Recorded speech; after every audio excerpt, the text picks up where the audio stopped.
Bienvenue, Mesdames et Messieurs. Mon nom est Francine Côté-Demers. Je suis directrice générale et intervenante chez Dira Laval. Dans les prochaines semaines, nous aurons l'occasion de vous présenter différents sujets dans le but de vous informer et de vous faire connaître vos droits. Aujourd'hui, nous avons l'opportunité d'avoir Mme Monique Ringuet, qui est intervenante et recherchiste chez Dira Laval. Alors, bonjour Monique. Bonjour Francine. Alors Monique, j'aimerais aujourd'hui, si c'est possible, de nous décrire ce qu'est Dira Laval. Quel est le but de Dira Laval et pourquoi ça a été créé? Dira Laval a été créé en 2002 pour répondre à certains besoins de défense des droits individuels des personnes âgées. Il existait déjà à Laval des organismes qui s'occupaient des droits collectifs. Donc, au niveau individuel, il n'en existe pas. C'est M. Gilles Fournier et sa femme qui ont débuté Dira Laval, et avec vraiment une petite équipe. Et ils ont décidé de mettre sur pied une équipe qui défend les droits individuels des personnes âgées de plus de 50 ans, par exemple. OK. Alors, si je comprends bien, ces gens-là, c'est des bénévoles? C'est ça. Dira Laval est basé sur le principe de bénévolat. Donc, c'est d'aller chercher les gens qui ont de l'expérience et qui étaient retraités et pré-retraités et qui voulaient mettre toute leur connaissance au service des aînés lavallois. Okay. Donc, c'est vraiment la base de Dira Laval, ce sont des bénévoles. D'accord. Et puis, la mission de Dira Laval, est-ce que vous pouvez nous la décrire? La mission de Dira Laval, c'est compris dans l'acronyme de Dira Laval, donc D pour dénoncer, ensuite informer, référer et accompagner les personnes âgées dans leur démarche. Quand on parle de faire de l'accompagnement, c'est surtout de faire de l'accompagnement auprès des tribunaux administratifs. Si les personnes avaient des problèmes, de Dira Laval et ses intervenants pouvaient se déplacer pour aider la personne, premièrement, à préparer son dossier auprès des tribunaux administratifs et l'accompagner en cas de besoin. OK. Quand vous parlez de tribunaux administratifs, ça veut dire quoi exactement? On peut parler, c'est surtout la Régie du logement et la Cour des petites créances. OK. Donc, il y a eu des cas précis où on s'est présenté à la Cour des petites créances. Donc, à ce moment-là, c'était vraiment d'amener la personne à monter son dossier au complet et ensuite de l'accompagner lors de la parution de la personne à la Cour des petites créances. Et c'est exactement la même chose au point de vue de la Régie du logement. Mais je peux indiquer que c'est surtout à la Régie du logement où on a eu des dossiers importants parce que les gens venaient nous voir par rapport à des problèmes avec leurs propriétaires qui essayaient soit d'augmenter leur loyer de façon indue ou encore de mettre des clauses dans leur bail, justement, qui étaient abusives. OK. Dans le fond, Dira Laval, il va expliquer les lois qui sont, disons, au niveau du bail, tout ce qui est au niveau gouvernemental ou tout ça, pour les diriger vers la bonne décision à prendre, pour les informer de ce que sera, dans le fond, le... Ce qu'on peut dire, on peut parler ici du volet prévention de Dira Laval, parce qu'un des objectifs, c'est de s'organiser pour avoir le moins de problèmes possible. Donc, le volet prévention de Dira Laval, c'est vraiment de donner de l'information aux gens, leur dire comment éviter des situations. Et ensuite, bien là, c'est ça, quand ils sont dans leurs problèmes, bien là, c'est ça, on peut intervenir, mais c'est vraiment faire de la prévention. Okay. Dire, entre autres, que devez-vous faire quand vous recevez votre augmentation de loyer ou encore au niveau du bail, une modification au niveau du bail. Que pouvez-vous faire? Donc, vous avez 1 mois pour répondre.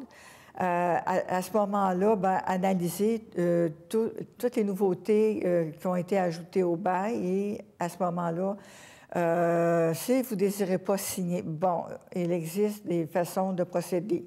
Donc, la Régie du logement fournit des formulaires que vous devez remplir. Donc, ça, c'est juste un exemple dans la prévention que l'on peut faire. Il faut qu'on sensibilise les gens, dans le fond, à différentes situations qui peuvent arriver.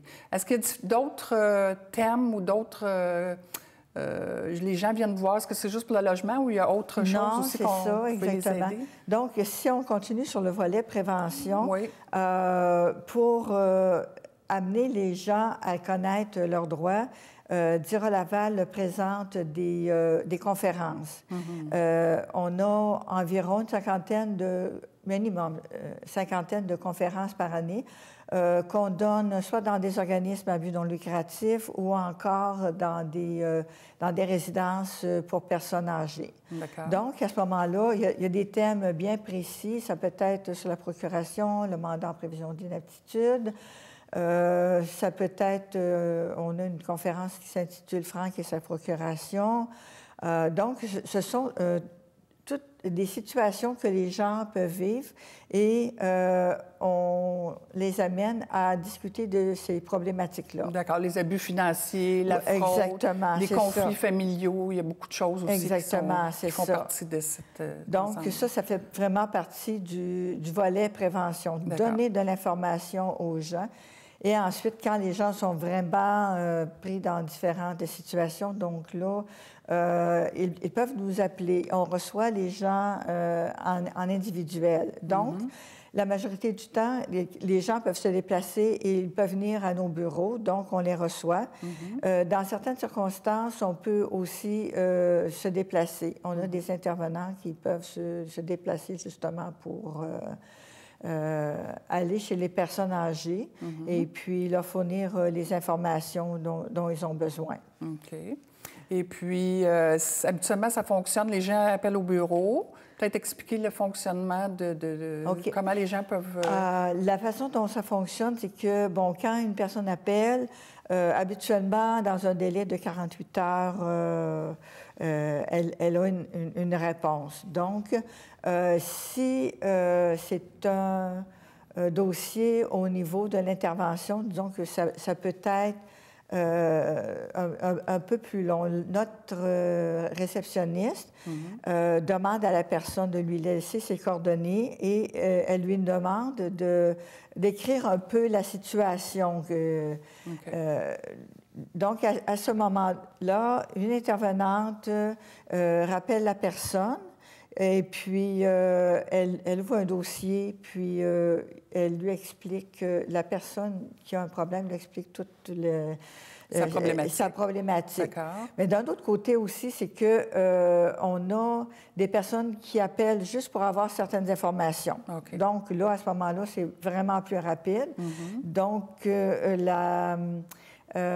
si la réceptionniste ne peut pas lui donner l'information tout de suite, il y a une autre intervenante là, qui peut rappeler la personne et lui donner l'information pertinente. Donc, je peux vous donner un exemple. Si, par exemple, la personne appelle, bon, moi, j'ai un problème, je n'ai pas de formulaire pour le supplément de revenu garanti. Je ne savais pas qu'il fallait envoyer ça quand même assez rapidement. Là, ça fait 2 ans que je n'ai pas de supplément de revenu garanti. Qu'est-ce que je peux faire? Donc, à ce moment-là, notre réceptionniste peut dire, bon là, madame, c'est ça, c'est moi qui m'occupe de ce genre d'intervention-là. Donc, moi, je rappelle la personne, bon, je dis, c'est possible, je vais vous rencontrer, je vais remplir le formulaire avec vous, et puis il y a possibilité d'avoir un certain retour pour 1 an. sur votre supplément. Donc, à ce moment-là, bon, je lui donne toute l'information. OK. Donc, ça, c'est vraiment des questions qui sont plus simples à répondre. Oui, c'est ça. Mais il y a toujours des questions qui sont un petit peu plus compliquées. Des fois, il faut faire la recherche. Oui, exactement. On va s'assurer de donner la bonne information pour que la personne soit bien informée de ses droits. Personnellement, moi, je peux donner de l'information justement sur les programmes gouvernementaux et puis quels sont les droits des gens par rapport à ces programmes-là. Je peux aider les personnes à remplir les formulaires. Donc, c'est parce qu'il y a des gens, pour eux, c'est facile de remplir les formulaires. D'autres personnes, bon, ça les énerve un petit peu. Donc, elles ont besoin d'aide. Mais au final, moi, je pense que ce qui était vraiment important de dire aux gens, c'est que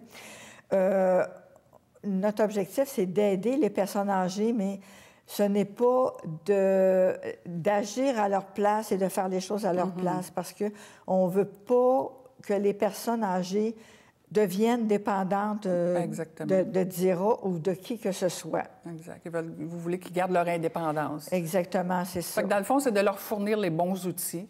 Oui, c'est ça. Puis de les renseigner de la bonne façon pour atteindre leurs objectifs dont c'est nécessaire.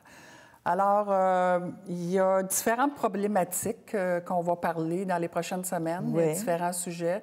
Il y a la fraude qu'on vit beaucoup depuis les dernières années, des fraudes, que ce soit au niveau familial, au niveau des banques et tout ça. Alors, ce sera un sujet que l'on devra discuter. Et puis, est-ce qu'il y a d'autres services que vous pensez qu'on pourrait discuter qui seraient...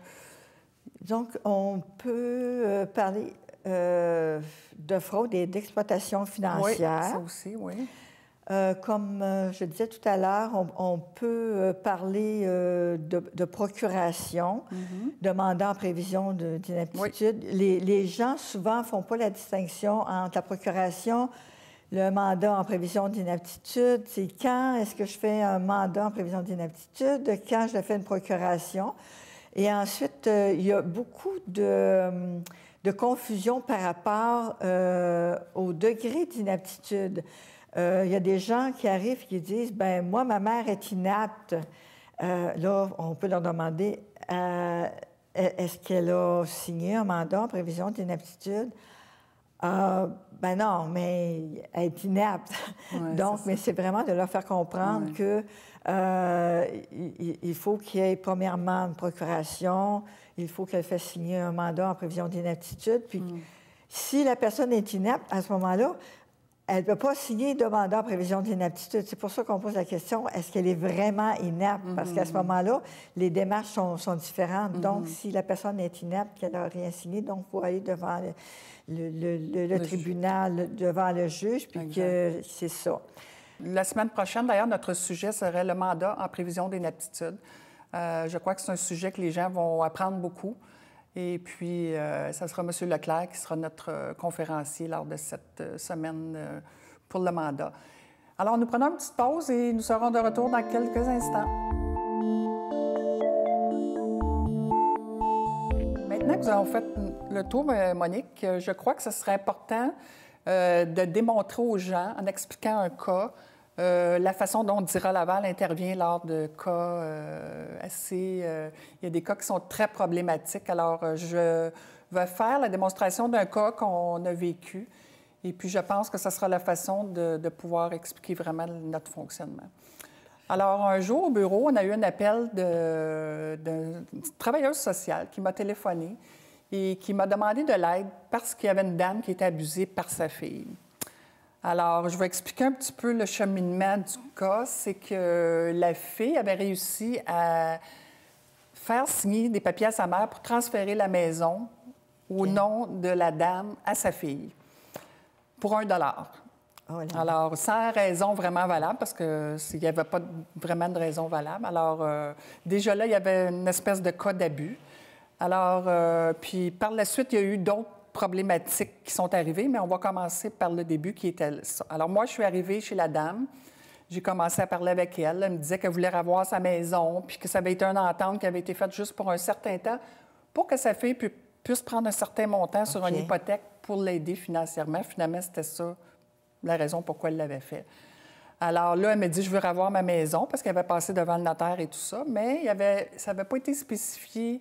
Il y avait beaucoup de détails qui n'avaient pas été spécifiés légalement qu'elle pouvait reprendre la maison. Alors... Je voudrais comprendre, le notaire oui. a permis que cette transaction-là se fasse pour $1. Parce que, malheureusement, quand les gens prennent une décision, c'est leur décision. Alors souvent, on ne peut pas aller contre leur gré. C'était la décision de madame. Alors oui, il l'a fait. D'accord. Alors, parce que ça peut arriver pour toutes sortes de raisons aussi, mais ça a été fait finalement. Alors, ça a continué. Puis là, madame, elle a payé les taxes. C'était une maison à revenus. Alors, tout l'argent qui était collecté des revenus, c'est sa fille qui le prenait. Fait qu'elle prenait les revenus. Mais la dame a continué à payer les taxes. Tout ce qui était chauffage et tout ça, c'est la dame qui payait ça. Mais la maison appartenait à sa fille. Puis au fil des années, mais là, c'est là que la dame, cette année, payait les taxes et tout ça. Elle dit, là j'aimerais ça avoir ma maison. J'ai besoin d'argent. Puis sa fille, là, a commencé à créer des problèmes, a commencé à lui crier après. Elle venait chez elle, elle prenait des choses pour la faire passer qui n'était pas saine d'esprit. Parce que sa fille avait le mandat en cas d'inaptitude. Alors, elle essayait de faire passer sa mère pour une femme qui avait des problèmes de santé mentale. Okay. Et puis, ça a été le débat tout le long parce que sa fille disait que sa mère avait des problèmes de santé mentale, mais elle n'avait pas de problème de santé mentale. C'était vraiment parce que la fille faisait toutes sortes de choses par en arrière. On s'en est rendu compte par après, avec la travailleuse sociale, que c'est la fille qui faisait toutes sortes de choses pour faire déclarer sa mère qui était inapte, parce que souvent, la mère m'appelait et elle me disait, là, je suis plus capable, parce que c'était tellement lourd pour elle de tout supporter ça, puis de voir que sa fille lui faisait tous ces problèmes-là qu'elle voulait se suicider. Puis elle nous a appelés à quelques reprises pour ça. Je voudrais comprendre,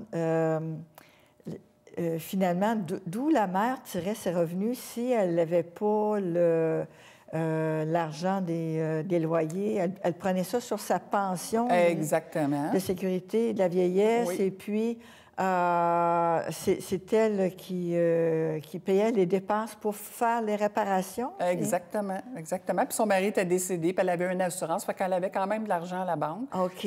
Puis, fait que c'est ça. Alors, finalement, on s'est rendu compte, avec tout ce que la fille faisait, avec les services sociaux et tout ça, à un moment donné, nous, on a la chance de travailler à Laval avec la police et les services d'urgence sociale. Alors, quand la dame a dit qu'elle voulait se suicider, là, il a fallu qu'on vérifie si elle était apte ou si elle était sérieuse dans ses décisions, mais on voyait dans elle que c'était trop pour elle que sa fille fasse ce qu'elle lui faisait, puis ça lui faisait de la peine, puis c'était dur pour elle. Puis souvent, les gens n'osent pas dénoncer parce qu'ils ont honte que leurs enfants fassent ça. Et puis, tu sais, ils pleurent, puis c'est triste de les voir. Premièrement, ils sont vulnérables. Puis deuxièmement, habituellement, c'est des gens qui sont assez âgés puis qui ont des problèmes de santé. Alors, cette dame-là avait tout ça, des problèmes de santé, était vulnérable, elle avait de la misère à marcher, elle ne pouvait pas sortir, fait qu'elle dépendait très souvent de sa fille. Alors, c'était triste. Finalement, c'est un cas qui a traîné. Ce qu'on s'est rendu compte, parce que la dame, elle nous disait toujours, bien, je suis allée avec ma fille à la banque payer les taxes, puis là, on disait, OK. Finalement, ce qui est arrivé, c'est qu'on a contacté la banque avec l'aide de la police de Laval. On a fait sortir tout ce qui était... parce que tout est filmé dans les banques, alors on a fait sortir tout ce qui était les firmes, à savoir vraiment si c'était vrai que sa fille était allée avec et puis qu'elle avait payé. Et avec toutes les recherches, parce que ça quand même... C'est un cas qui dure encore, là, ça fait 2 ans et plus. Oui, c'était vrai que sa fille était allée à la banque avec elle, puis on le voit qu'elle paye et qu'elle avait vraiment fait ces choses. Mais elle disait que sa fille lui disait dans l'auto... C'était comme des menaces verbales qu'elle lui faisait dans l'auto. C'est comme de l'extorsion qu'elle appelle ça. C'est ce que le policier me dit. C'était de l'extorsion qu'elle faisait, qu'elle l'amenait, puis il fallait qu'elle paye ses affaires. Parce qu'elle disait, moi, je voulais pas les payer parce qu'elle dit, je disais, tu collectes les revenus, alors c'est à toi vraiment à payer les taxes et tout ça. Alors, suite à tous ces problèmes-là, la police s'est impliquée. On a fait les investigations nécessaires. Et puis là, bon... Il y avait comme un manque de preuves parce que la police disait on n'entend pas vraiment ce qui s'est dit avant dans l'auto parce que de l'extorsion, on ne peut pas l'entendre. Hein. C'est quelque chose qui se fait... Non, disons que c'est très difficile à prouver. Exactement. Puis c'était le problème qu'on a vécu. Alors, on a eu une rencontre avec l'urgence sociale, la police, les services sociaux, il y avait moi, les gens de la banque et tout ça. Finalement, on a pris des arrangements parce qu'on a enlevé la procuration à sa fille, finalement, parce qu'elle avait le droit de faire tout ce qu'elle voulait dans le compte de banque. Puis il y avait des gros montants qui avaient parti, comme des 10 000, des 15 000 $. À un certain moment donné, la fille a même impliqué son fils. Parce que quand elle s'est rendue compte que nous, on savait ce qui se passait, elle est partie, puis elle a dit à son fils, là, tu vas aller voir ta grand-mère, puis là, tu vas lui dire que tu as besoin d'argent. Là, lui a dit qu'il avait besoin de l'argent, lui, il avait besoin d'argent pour faire ses études. Là, il a donné toutes sortes de raisons qui n'étaient pas valables. Comment la grand-mère a réagi à ce moment-là? Elle lui a donné l'argent. Elle lui a donné l'argent. Je pense qu'on pourrait souligner ici le fait que dans plusieurs des cas, des problématiques, des gens qui viennent nous voir, c'est que souvent la fraude, c'est commis par des enfants, par des gens de la famille. Puis souvent, ce qu'on nous dit, c'est que, ben c'est mon fils, je ne peux pas le mettre à la porte, ou encore, ben je ne veux pas qu'il souffre, sinon, ben il va coucher dehors, ou encore... Mais les problèmes sont vraiment émotifs. Toujours. Puis les gens, on ne peut pas leur dire, bien, pourquoi vous avez fait ça? Mais non, c'est comme, on comprend que la situation est vraiment une situation où les émotions rentrent en ligne de compte et il faut tenir compte de ça aussi. Parce que parfois, les gens refusent aussi d'agir contre, de porter plainte contre leur enfant. Donc, ça, c'est... C'est là qu'est notre rôle. Nous, les intervenants, on est formés, on va dans plusieurs formations, que ce soit au niveau des services de santé, services sociaux avec l'urgence sociale. On a des sujets très variés. Et puis, c'est pour cette raison qu'on est formés pour informer les gens de la façon qu'ils peuvent... ce qu'ils peuvent faire, de les informer de leurs droits. Souvent... c'est difficile parce que oui, ce que vous venez de décrire, ça arrive très souvent. Et puis, des fois, on y va 3 puis 4 fois, puis finalement, on voit qu'il ne se passera jamais rien parce que la personne ne veut pas. Puis là, on leur dit, madame, si vous ne voulez pas agir, malheureusement, on ne peut pas vous aider. On ne peut pas forcer quelqu'un à porter plainte. Il faut que la personne d'elle-même décide vraiment de porter plainte. Alors, si on revient au cas de la dame, c'est arrivé justement là, qu'à un certain moment donné, il a fallu qu'elle prenne la décision à dire la police est là, c'est à vous de porter plainte aujourd'hui.